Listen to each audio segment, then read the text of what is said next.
سرحد سے جناب موسیٰ کا آخری آدمی نکلا اور فرعون کا آخری آدمی داخل ہوا۔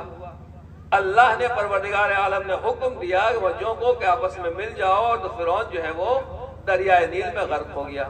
یہاں پر علماء جملہ کہتے ہیں کہ دیکھیے، نبی کا راستہ بھی ہو، اگر آدمی اس راستے پر بھی چل رہا ہے، نیت صاف نہیں ہے تو انسان بچنے والا نہیں۔ تازہ تازہ بنایا ہوا راستہ ہے، صاف ستھرا راستہ ہے، مگر نیت اگر کھوٹ ہے تو نبی کے پیچھے بھی آدمی چل رہا ہے مگر نیت میں کھوٹ پائی جاتی ہے تو وہ تباہی سے غرق ہونے سے بچنے والا نہیں ہے۔ لہذا ہمیں یہ دیکھنا کہ نہیں راستہ تو صحیح ہے، کام تو صحیح ہے، باتیں تو صحیح ہیں، نہیں عزیزان گرامی، راستے سے کچھ نہیں ہوتا ہے، روڈ تو اچھے رہتے ہوتے ہیں، گاڑی ہماری کیسی ہے، اس کی سپیڈ کیا ہونا چاہیے، اس کا انداز کیا ہونا چاہیے، ڈرائیونگ کیسی ہونا چاہیے۔ سامنے والے تو ابھی اسی روڈ سے فر چلے گئے، ہماری گاڑی کا ایکسیڈنٹ ہو گیا، جو جانے والا تھا وہ جانکار بھی تھا، تجربے کار بھی تھا، ڈرائیونگ کے اصول کو جانتا بھی تھا، لہٰذا روڈ بھی اچھا ہے، وہ اپنی منزل تک پہنچ گیا۔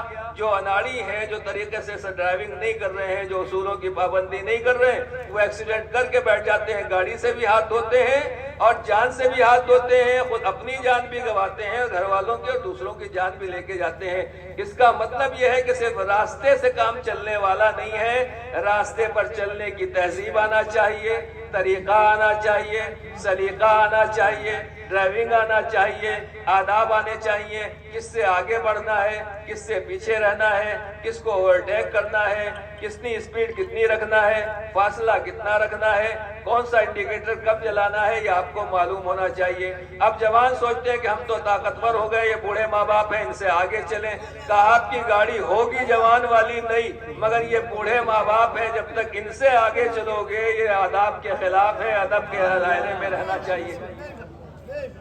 قرآن کہتا ہے کہ قرآن کہتا ہے کہ زمین بلا تمشی فی الارض علی الارض مرحا، زمین کے اوپر اکڑ کر نہ چلو، سینہ تان کر نہ چلو۔ کیوں؟ اس لیے کہ تم اونچائی میں کتنے بھی اونچے ہو جاؤ، پہاڑ سے اونچے ہو نہیں سکتے، وہ سب پتھر تم سے زیادہ اونچے ہیں۔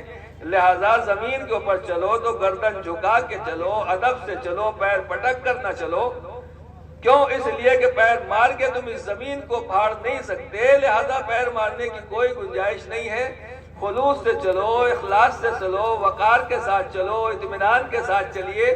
کیوں عزیزان گرامی؟ در حقیقت یہ راستے پہ چلنے کے آداب بتائے جا رہے ہیں کہ جو کہیں بھی بگڑے گا اور راستے میں چلنے کی غلط ایکٹنگ چلے گا یا غلط انداز سے چلے گا، زمین کہہ رہی ہے کہ میرے اندر پیر مارو گے، مجھے پھاڑنے کی کوشش کرتے ہو، ایک دن میں تمہیں راستہ دے دوں گی اور تمہیں اپنی آغوش میں لے لوں گی۔ پھر ہڈیوں کی جب آواز آئے گی دنیا کو پتا چلے گا یہی آدمی تھا جو زمین پر اکڑ کر چلتا تھا، آج ایک ایک دانے کے لیے محتاج ہے، آج ایک ایک سورہ فاتحہ کے لیے محتاج ہے۔ صلوات پڑھنے پر محمد والے